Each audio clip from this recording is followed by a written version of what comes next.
Podes nos dirigir uma palavra de oração para começarmos a escolher. Amém, amém. O título da nossa lição hoje é o compromisso do cristão. Vamos estar a estudar o Evangelho segundo Mateus, capítulo 7, versículo 21 a 27. Este é o capítulo que será objeto da nossa meditação. Compromisso é uma coisa que é transversal na vida de todas as pessoas.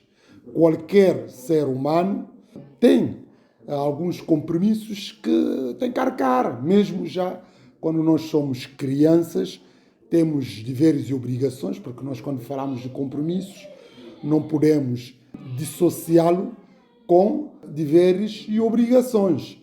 Logo, desde criança e até a fase adulta, nós acabamos sempre por arcar com os compromissos. Obviamente, uns mais acentuados do que outros, vai também dependendo da fase da vida em que estamos a viver, das responsabilidades que vamos acumulando, mas para todos os efeitos, todos nós acabamos por ter compromisso com alguma coisa, quer seja do ponto de vista familiar, quer seja do ponto de vista laboral, quer seja do ponto de vista relacional, quer seja do ponto de vista de escola, neste caso, para quem está a estudar. Isso é um mundo interminável de compromissos, etc, etc. Da mesma forma, quando nós falamos do ponto de vista secular, dos compromissos que uma pessoa tem do ponto de vista da vida secular, também isso aplica-se do ponto de vista cristão. Nós, como cristãos, nós temos compromisso. E o nosso compromisso número 1 é com a palavra de Deus, é com o Evangelho do Senhor Jesus Cristo, é com o próprio Deus, o Senhor Jesus Cristo, o nosso Salvador. Logo, nós temos compromisso que nos vinculam a procurar ser mais proativos, a procurarmos ser mais santos, a procurarmos ser mais devotados, a procurarmos ser mais obedientes, a procurarmos ser mais fiéis a este compromisso da palavra que vai desdobrando com a igreja e, através da igreja, uma vida coerente com os desígnios da palavra de Deus. Por isso, qualquer cristão tem um compromisso assumido, que é um compromisso com a palavra de Deus. E este texto que vai ser objeto da nossa meditação esta manhã remete-nos também para aquilo que é o alcance prático deste compromisso. Nós sabemos que este compromisso envolve os grandes princípios e valores do Evangelho, aquilo que demonstra a nossa salvação em Cristo Jesus, o nosso Salvador. Mas nós sabemos que este desafio, estes princípios e valores, há pessoas que ficam aquém deles, por razões que nós vamos depois explorar do texto sagrado. Vou pedir a um irmão, uma irmã ou alguém que encontrar primeiro para que possa dirigir-nos nesta leitura bíblica, que é o Mateus 7, de 21 a 27. Quem encontrar primeiro pode dirigir essa leitura. Obrigado pela leitura. Nós agora vemos aqui, pelo menos, alguns pormenores práticos deste tema que nós estávamos a explorar, a questão do compromisso do cristão e como se concretiza do ponto de vista prático. O texto sagrado que acabamos de ler fala-nos aqui claramente de quem entra no reino dos céus. Neste caso, quem entra no reino de Deus, porque o Evangelho segundo Mateus normalmente usa mais reino dos céus do que reino de Deus. E certamente sabem porquê. Porque Mateus está a escrever esse Evangelho mais para os judeus. E os judeus não usam o nome de Deus de qualquer forma. Eles, em vez de usar aqui reino de Deus, usam sempre reino dos céus. Isso vai repetindo sempre. Mas noutros evangelhos que foram direcionados mais para as pessoas que não são propriamente, especificamente da comunidade judaica, nós já vamos ver mais de forma clara o reino de Deus. Essa omissão é uma questão de reverência que eles levam em relação ao nome de Deus. Mas aqui, quem entra no reino de Deus? Quando nós interrogamos desta pergunta, quem é que vai entrar no reino de Deus? É uma pergunta que desperta várias interpretações, ou seja, não é uma questão unânime do ponto de vista cristão sobre quais são as condições, os pressupostos que levam uma pessoa a entrar no reino de Deus. Do ponto de vista da teologia, tem havido ao longo dos séculos uma crelas indetermináveis de aferir ou de tentar demonstrar com os textos bíblicos quem é que vai entrar no reino de Deus. E nessas teses todas, como eu estava a dizer, teses doutrinárias, há muitas, mas os mais grandes que fazem um balizamento, porque depois entre essas duas, que são grandes duas, mas entre essas duas também, lá dentro tem várias doutrinas filiadas sobre essa temática. Logo, é um mundo interminável de debate. Mas como eu estava a dizer, quando nós pensamos isso, nós falamos, por exemplo, das posições calvinistas e posições arminianas. O calvinismo defende que quem entra no reino de Deus é quem, por decreto divino ou pela predestinação, ou porque são abrangidos por graça irresistível. O que é graça irresistível? É graça que acaba, independentemente de haver colaboração da pessoa, do cristão em causa, essa pessoa, por ser beneficiada da graça, como diz, graça irresistível, essa pessoa vai ser salva e vai entrar no reino de Deus. Estou a falar de forma muito abreviada. Esta é a razão pela qual também entende esta doutrina calvinista de que uma pessoa que é beneficiada por essa graça irresistível não pode perder a salvação, porque a salvação é única, exclusivamente um ato unilateral de Deus. Logo, se não tem participação humana, se não pode contar com a colaboração humana, logo nós não podemos falar aqui de uma pessoa perder a salvação, na medida que, se Deus escolheu, ele vai sempre ser salva porque beneficia da graça irresistível. Mas nós também temos, de um lado oposto, como disse, no meio do calvinismo, que é um grande teólogo e evangélico-protestante, mas antes de próprio Calvino já havia outras concessões teológicas, mas nós temos também os arminianos, que têm uma leitura diferente desta que nós estamos a falar. Eles aceitam, neste caso, a graça divina, não põem isso em causa e entendem também que a salvação é um ato milagroso de Deus, mas põe ali um mas, e esse mas vai acrescentar de que é preciso uma colaboração do homem para poder efetivar essa salvação. Se o homem não colaborar, a culpa é única e exclusivamente do homem, uma vez que a graça é para todos, mas é só eficiente para quem correspondesse ou que corresponda o chamado desta mesma graça. No sentido que Deus não coage, não persuade, no sentido de obrigar contra a vontade para uma pessoa aceitar uma coisa que a pessoa não quer. Pronto. Esta é a razão pela qual aceitam, admitem que a pessoa pode abraçar esta graça de um tempo, se entender que não lhe é favorável ou que não está afim dela, pode desviar e pode perder esta graça. E aí nós falamos de perder a salvação. Como eu estava a tentar mostrar, pronto, isso não é uma questão consensual do ponto de vista cristão. Mas, sem entrar em muitos detalhes sobre isso, porque essa é questão muito complexa e que envolve também muita explicação, mas nós sabemos que, independentemente daquilo que é a leitura que cada um de nós possa ter sobre essa questão, há uma coisa que é importante, que é determinante. Há um selo que possa aferir de uma pessoa que é crente de uma pessoa que não é crente.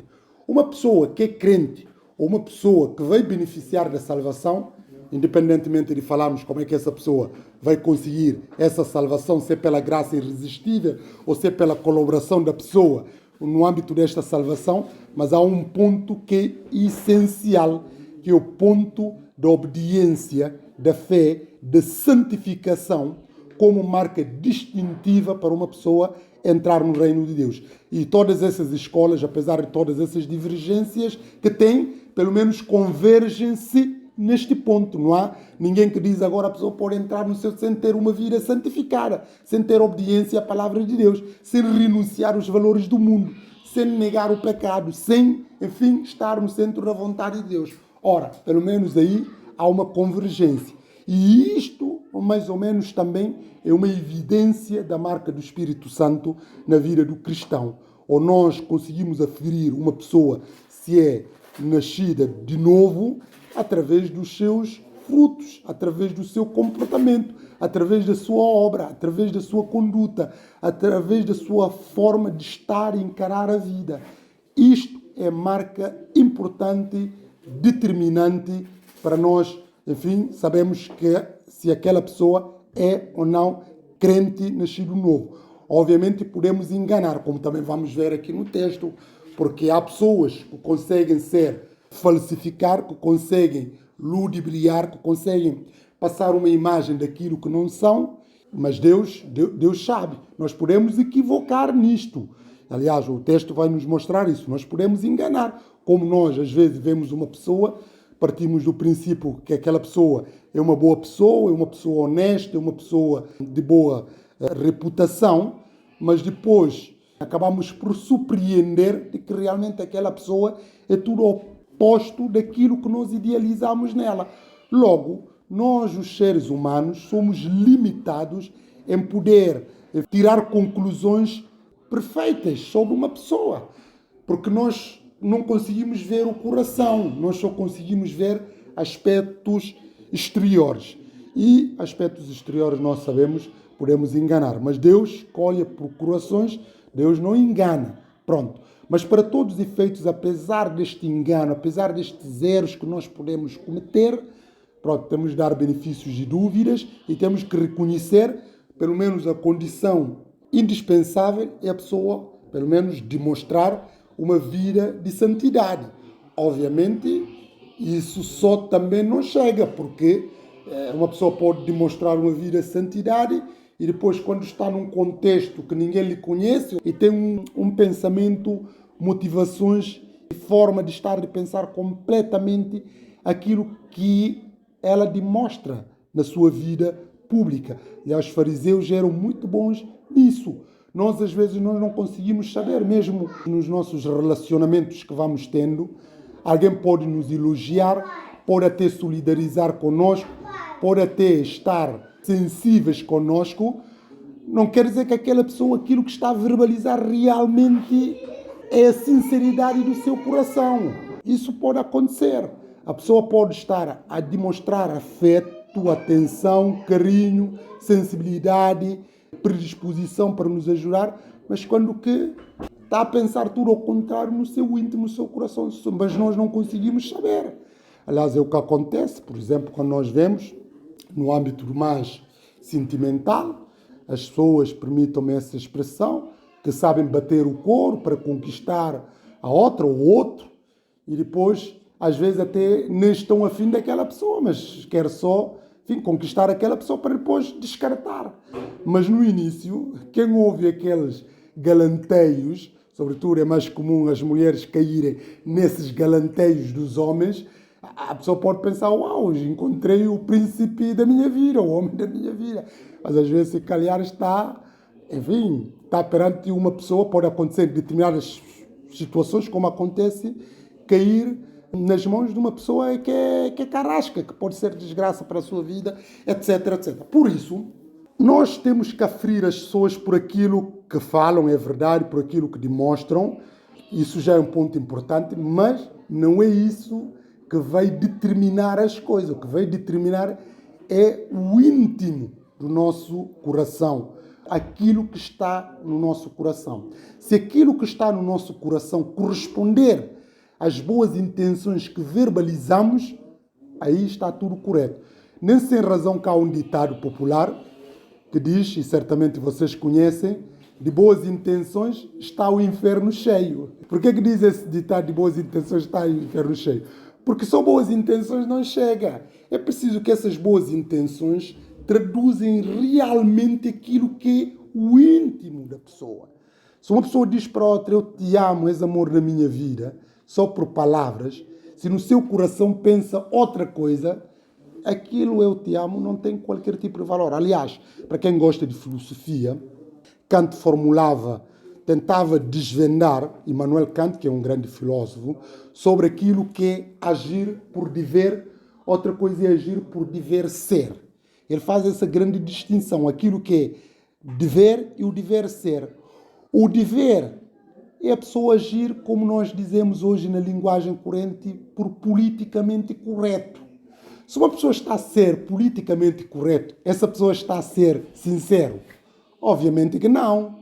Se a pessoa está a ser politicamente correto, como já diz, politicamente correto, ou numa outra linguagem, ser diplomático, quer dizer, a pessoa está a tentar adaptar para não ferir suscetibilidades, para não ferir sensibilidades, para não magoar, para não criar escândalo, para não criar oposições, para não criar problemas a si próprio.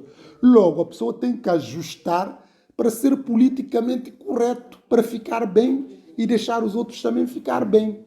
Aliás, essas coisas nós vemos isso, às vezes há crentes que caem nisso, porque nós temos aqueles assuntos, às vezes, que são fraturantes, que um cristão num contexto secular, às vezes tem vergonha, ou pelo menos tem medo de afirmar aquilo que é a sua convicção cristã, aquilo que é o seu compromisso com a palavra de Deus, de denunciar práticas que são abomináveis, práticas do pecado, mas como não quer arcar com os problemas, arcar com, enfim, contestação e até represálias, o que é que faz? Alguns dizem assim, olha, eu não concordo com isto, mas respeito. Também até há outros até dizem que não há mal nisto, etc, etc. Estou a falar, por exemplo, quando falamos a questões da homossexualidade, a questão do aborto, até a questão da eutanásia, ou a questão, por exemplo, do sexo antes do casamento. Quer dizer, todas essas questões que hoje em dia, para a sociedade, no mundo secular, para aqueles que não são cristãos, que são coisas antiquadas, que já não deviam existir, que já são superados, quer dizer, um cristão às vezes tem dificuldades de poder assumir aquilo que é a posição bíblica. Alguns tentam conformar, outros dizem, eu não, pronto, não concordo, mas eu respeito. O cristão nunca pode dizer, quer dizer, nós, não é também para nós irmos ali estar a guerrear com pessoas que defendem aquilo que é o contrário. Nós temos que ser resolutos em demonstrar a nossa convicção, dizer que, olha, que essa prática de pecado é uma prática abominável que nunca podemos subscrever. Mas isso são os nossos valores, pronto.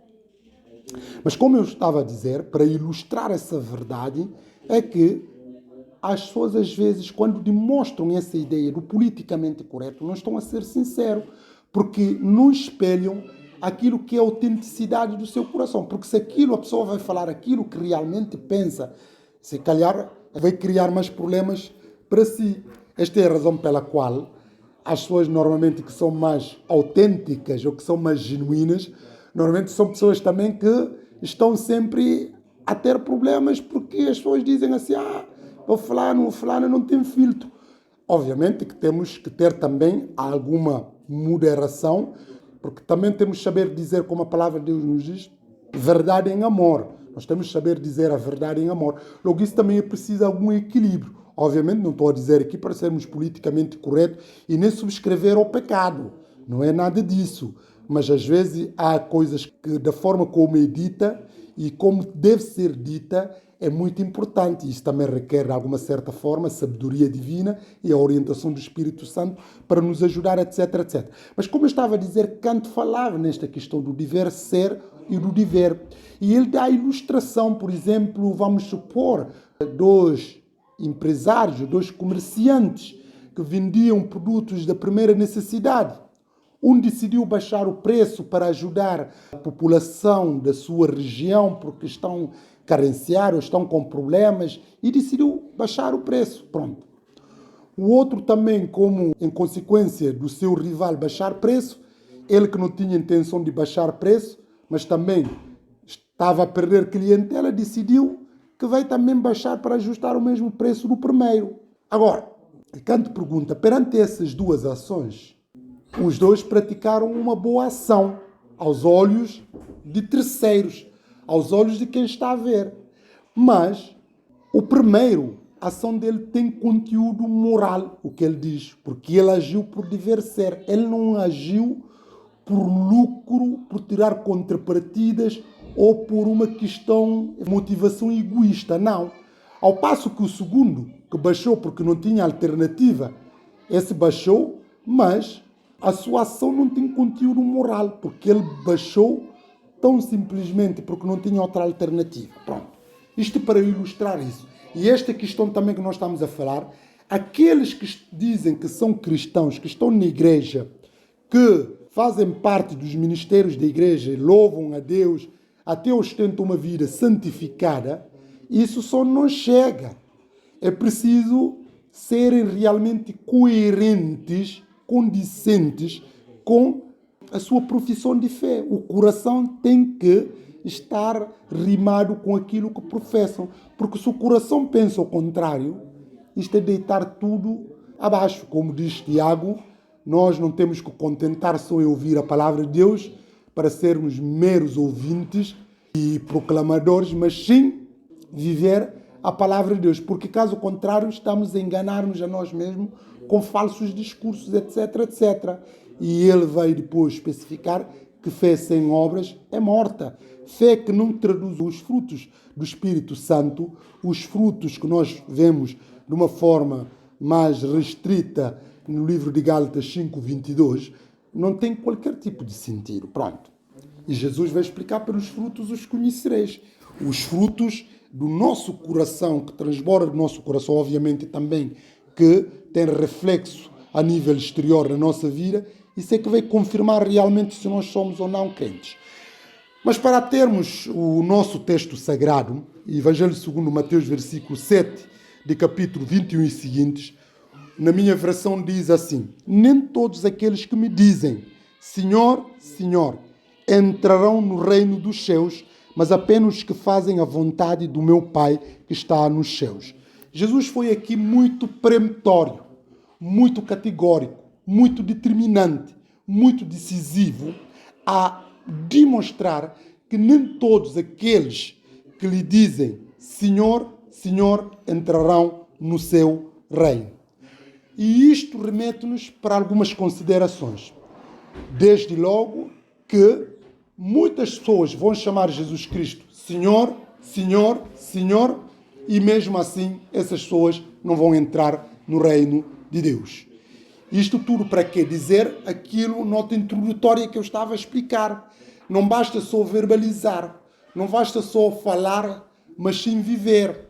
Nós vivemos num mundo ocidental onde é enfatizado a ideia de proclamação, a ideia de demonstração. Por exemplo, a vivência que nós vivemos neste mundo dito ocidental, quando uma pessoa tem um sentimento, ele é estimulado para demonstrar esses sentimentos, para expressar esses sentimentos. Não é mau, mas nós vivemos numa cultura de proclamação. Obviamente que outras culturas não é bem assim. Mas atenção, não estou a dizer nem um está errado, nem outro está errado. Porque repara, como é que nós conseguimos saber que uma pessoa não nos ama? Não é quando diz eu te amo. É claro que fica agradável ouvir isto, mas muito mais do que isso é ação. Porque o amor não é proclamação. O amor, acima de tudo, é a vivência. Se tu estás a tratar uma pessoa de forma correta, digna, mesmo que tu não verbalizar isso, aquela pessoa está conformada com aquela situação. Agora, nós aqui, como eu disse, nesta sociedade que nós vivemos, é enfatizado isto, que a pessoa tem que proclamar isso. Esta é a razão pela qual é muito comum ouvir sempre os filhos, os pais, a dizer aos filhos eu te amo, os filhos dizem aos pais eu te amo, os namorados, enfim, também dizem isso e vice-versa, marido e mulher, os amigos eu te amo. Não é que esteja mal, mas, filho, isso aqui, eu te amo, e na prática não demonstrar isso. Por exemplo, nós vemos as pessoas dizem eu te amo, mas depois está a fazer infidelidade. Isso é amor. Quer dizer, não faz sentido. É uma completa contradição. Agora, se isto que se diz condiz com aquilo que nós praticamos e vivemos, acho que não há nenhum problema. É uma perfeição de perfeição. Mas o que é mais essencial de tudo é aquilo que nós sentimos e como nós fazemos. Mas o que mais vai pesar não é a pessoa dizer isto, porque se a pessoa está a dizer isso e está a maltratar a pessoa, quer dizer, isto é completamente ineficiente. Pronto. Mas, e isso também do ponto de vista cristão. Se uma pessoa está a dizer Jesus Senhor, porque quando a pessoa chama Jesus Senhor, Senhor, quer dizer, está a reconhecer o senhorio do Senhor Jesus Cristo na sua vida. Agora, se está a dizer Senhor, Senhor, Senhor, e depois na sua vivência prática não está a demonstrar o devido respeito a Jesus Cristo, se não está a obedecer o Senhor Jesus Cristo, se não está a viver de acordo com os padrões do Evangelho, essa pessoa realmente tem Jesus Cristo como Senhor da sua vida? Obviamente que não. Logo, aqui o discurso é esvaziado. Esse discurso não tem sentido. Esse discurso é desprovido daquilo que é a essência da mensagem cristã. E essas pessoas não vão herdar a vida eterna, não vão ter a promessa da vida eterna, não vão entrar no reino de Deus. Por isso Jesus foi muito claro aqui. Nem todos aqueles que me dizem Senhor, Senhor, entrarão no reino dos céus, mas apenas os que fazem a vontade de meu Pai que está nos céus. É preferível aqueles que realmente vivem, que fazem a vontade de Deus, esses é que vão entrar no reino de Deus. Não são aqueles que andam cataventos a fazer proclamações, a falar ou a gritar na igreja ou a falar pelos outros que Jesus Cristo é o Senhor das suas vidas. Não são esses, mas sim aqueles que traduzem essas realidades na prática. Mas depois o autor sagrado vem mais à frente nas palavras de Jesus. Quando aquele dia chegar, neste caso, dia do julgamento, quando aquele dia chegar, haverá muitos que hão de dizer: Senhor, Senhor, não profetizamos nós em teu nome? Não fizemos numerosos milagres em teu nome? Não chegamos a expulsar demônios em teu nome? E eu então hei de declarar-lhes: nunca vos conheci, afastem-se de mim, seus malfeitores. Desde logo nós vemos aqui esses tais ditos que chamam o Senhor Jesus Cristo por Senhor, Senhor. Eles novamente naquele dia de julgamento, eles vão com a arrogância, nem sequer de esperar o veredicto, eles vão julgar logo que vão entrar no reino de Deus. E por isso o autor sagrado fala aqui no versículo 22, quando aquele dia chegar, o dia do julgamento, haverá muitos que me hão de dizer. Reparem aqui, não são poucos, são muitos. Isso quer nos dizer que as pessoas que se auto-intitulam cristão, aqueles que se identificam como cristão, nessas pessoas, a maioria dessas pessoas realmente não são nascidas de novo. E isso não deve nos surpreender. Basta nós vermos aquilo que foi o percurso do Senhor Jesus Cristo. Jesus Cristo, quando andou, atraiu muita gente ao longo do seu ministério.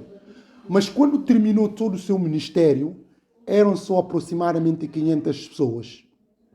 Agora, se nós vemos a multidão que Jesus atraía e como é que a fama, a reputação das pessoas, aliás, nós vamos ver isso até no capítulo 6, quando Jesus falou a realidade e da essência do Evangelho, eles muitos voltaram atrás. E Jesus foi claro lá de dizer que eles já andavam atrás dele por causa das coisas, sinais que ele fazia, por causa também da comida e das necessidades fisiológicas e seculares que ele cumpria, que ele realizava na vida deles. Mas Jesus vai mostrar para as pessoas concentrar naquilo que é a essência do reino de Deus. Logo, nós também podemos concluir que nem todas as pessoas que vêm para a igreja, que estão na igreja, que se dizem cristão, vêm com motivações corretas do ponto de vista bíblico. Muitos vêm por interesses, outros vêm por, enfim, expectativas da sua vida do mundo, que querem ter um bom marido, uma boa esposa, uma boa família, um bom trabalho, ter riqueza material, serem abençoados do ponto de vista físico. Há muitas motivações que levam as pessoas a irem para a igreja. Mas atenção, nós não sabemos, não somos juiz para dizer, olha, é um santo vai entrar no céu, o outro ali vai para o inferno. Não. Nem podemos dizer ao contrário. Porque nós não sabemos, nós não conseguimos olhar para o coração verdadeiro das pessoas. Como nós podemos dizer, olha, o fulano ou a fulana é mais santa do que o outro, quando que não é bem assim. Pronto. Há todo esse engano que às vezes o ser humano é capaz de fazer, que nós precisamos cuidar. Mas, como diz aqui, muitos naquele dia vão dizer, Senhor, repararem só aqui o que é que eles vão dizer. Eles vão dizer, Senhor, Senhor, não profetizamos nós em teu nome? Não fizemos numerosos milagres em teu nome? Não chegamos a expulsar demônios em teu nome? se repararem que eles numeraram os seus grandes feitos espirituais. E obviamente que fizeram, porque se eles não fizeram esses sinais, não iam estar ali a mentir à frente do Senhor Jesus Cristo de forma descarada. Obviamente fizeram esses sinais. E nós podemos perguntar, esses sinais são sinais realmente de Cristo ou são sinais que vêm do mundo? Essa é a primeira questão que nós podemos interrogar aqui. Obviamente que elementos do texto que nós temos aqui, a meu ver, não podemos concluir de forma peremptória de que esses sinais, a sua proveniência, mas até podemos admitir que são sinais que vêm da parte de Deus. Pode acontecer. Mas atenção, quando digo isto, também pode ser sinais do diabo, porque o diabo, às vezes, essas agentes que ele usa, ele tenta falsificar para credibilizar a obra das trevas. Isso pode acontecer. Mas não é de admirar que essas obras, esses sinais, possam vir da parte divina. Se repararem, nós temos um exemplo paradigmático daquilo que é a vivência de Judas Iscariotes. Judas Iscariotes também expulsou demônios.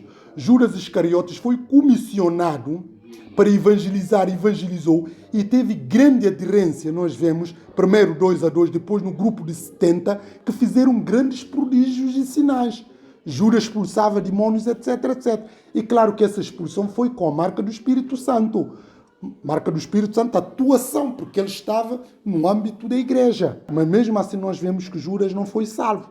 Nós acreditamos que há pessoas que possam ser líderes de igreja do Senhor Jesus Cristo, que estão a liderar os nascidos de novo e através desse selo de igreja, porque milagre vem através do selo da igreja, podem operar milagres através do nome de Cristo, mas mesmo assim essas pessoas não serem salvas.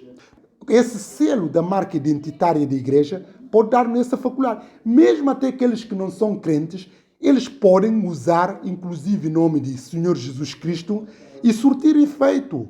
Pode acontecer. Pronto, mas nós não vamos aqui tentar pormenorizar de onde é que vêm esses sinais que fizeram. Mas a verdade é que eles tinham feito grandes sinais que aos olhos humanos pareciam uma coisa, uau, esses são grandes, mas grandes homens de Deus, grandes mulheres de Deus, homens e mulheres devotadas, homens que têm selo do Espírito Santo, que estão cheios do Espírito Santo. Porque se repararem aqui, nós não profetizamos em teu nome. Eles profetizavam, falavam da autoridade do Evangelho e da palavra de Deus, etc. Mas eles só não ficavam em profetizar, em falar a palavra de Deus. Mas eles também, nós fizemos numerosos milagres em teu nome. Vários milagres que eles, enfim, fizeram, confirmaram com o nome do Senhor Jesus Cristo. Eles não usaram outro nome, eles usaram o nome de Jesus Cristo. É claro que alguns usam outros nomes através de um sincretismo religioso para, enfim, fazer também certos sinais, usam já o nome do diabo, até poder das trevas, para fazerem esse sinal, mas esses aqui não é o caso. Eles falaram, profetizaram de acordo com a palavra e também operaram muitos milagres em nome do Senhor Jesus Cristo. Mas não só fizeram milagre, como eles vão especificar nestes milagres, nós até chegamos de expulsar demônios em teu nome. Quer dizer, esses sinais de expulsar os demônios, quer dizer, nós podemos perguntar, vocês já conheceram algum crente, algum cristão que conseguiu expulsar demônios? Não sei se alguém aqui, porventura, já terá feito esses sinais de expulsar demônios. Não ficam também inimigas, porque, mas não há nenhum mal até nós, somos dados esse poder para fazer esses sinais. Mas não sei se algum de vocês já conhece alguém que expulsou demônio ou que já tenha feito isso. Fizer tudo bem, isso não há mal, expulsar demônios é tipo... Mas essas pessoas, nós vemos aqui, o selo até mostraram, nós expulsamos demônios em teu nome. Mas Jesus, no versículo 23, vai dizer, então, hei de declarares abertamente, frontalmente, cara na cara, nunca vos conheci.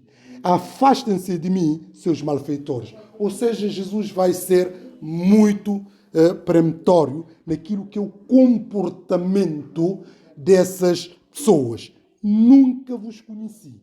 Nunca vos conheci. Mas Jesus não vai ficar só nunca vos conheci. Porque às vezes nós podemos partir do pressuposto, do princípio Da pessoa dizemos assim, olha, eu não conheço a pessoa, eu não reconheço a pessoa, mas depois a pessoa vai dizer, mas nós tivemos, em algumas circunstâncias, fizemos aquilo, a pessoa depois, vou falar obviamente, na mente humana, porque Deus não esquece, Deus nunca pode esquecer. Se Deus diz que não conhece, é porque não conhece realmente. Mas nós podemos enganar, podemos ver uma pessoa, a pessoa diz assim, eu te conheço, até fica mal, dizemos não conhecemos, mas tentamos assim, mas espera aí, agora estou-me a perder um pouco. Sim, realmente, não sei o quê. Mas aqui, Jesus vai dizer, nunca vos conheci. Afastem-se de mim, seus malfeitores. Jesus vai dizer, seus malfeitores, saiam à minha frente, afastem-se de mim. E depois Jesus vai especificar no versículo 24 seguinte, a forma como se pode aferir. Concretização, todo aquele que ouve as minhas palavras, agora, isso é súmula, eu resumo de tudo aquilo que eu andei a falar.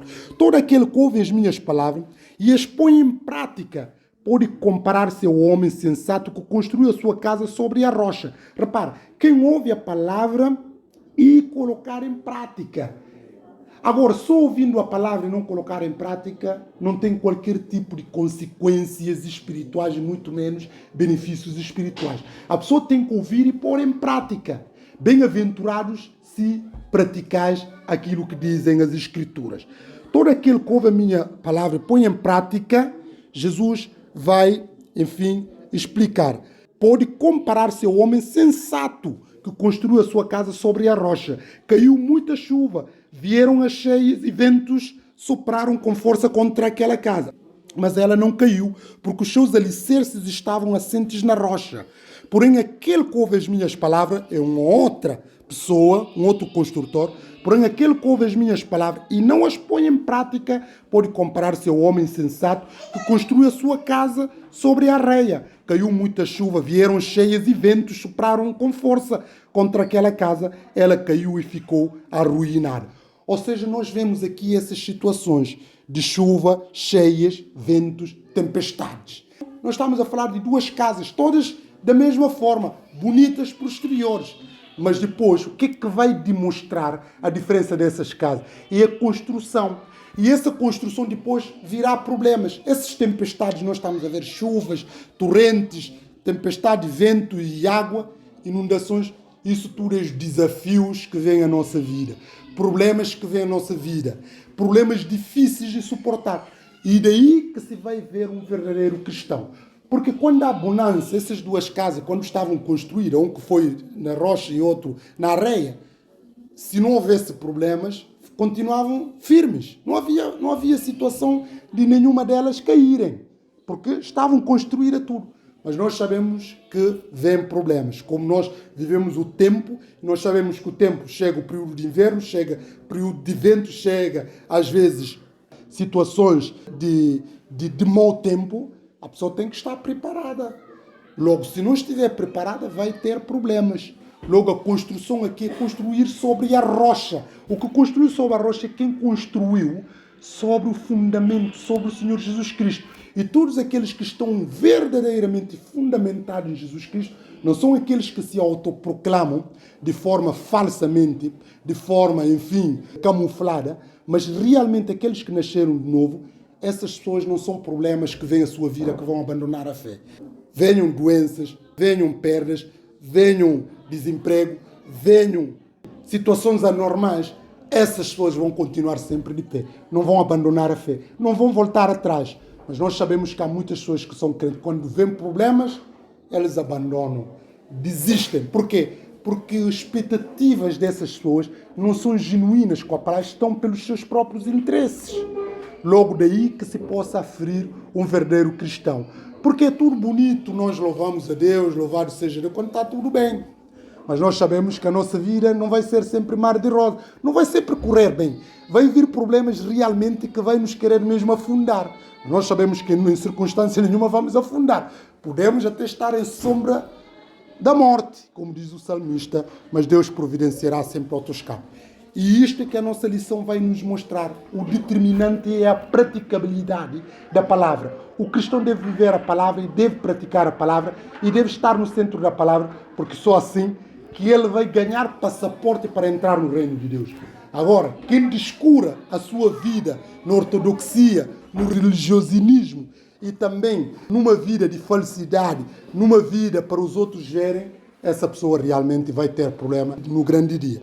Por isso o desafio desta lição, e assim terminamos, é de nós interiorizarmos estas verdades nos nossos corações e procurar correspondê-la na nossa vida, porque isso também que vai demonstrar que nós nascemos de novo. Não sermos crentes da aparência, como os fariseus faziam, como nós sabemos que muitas pessoas fazem até nos nossos dias de hoje. Porque há crentes que acham o facto de darem seu dízimo, de terem responsabilidade na igreja, de ocuparem determinados cargos da igreja, isso é passaporte para serem salvas. Não, para ser salvo é preciso fazer tudo isto, mas muito mais enfim, do nosso coração estar sintonizado com a palavra de Deus, obediência à palavra de Deus, compromisso com a palavra de Deus e santidade com a palavra de Deus, mas acima de tudo, viver o senhorio do Senhor Jesus Cristo na nossa vida, quer seja pública, privada, etc, etc. Que Deus nos abençoe, que Deus nos ajude e vamos terminar com uma palavra de oração.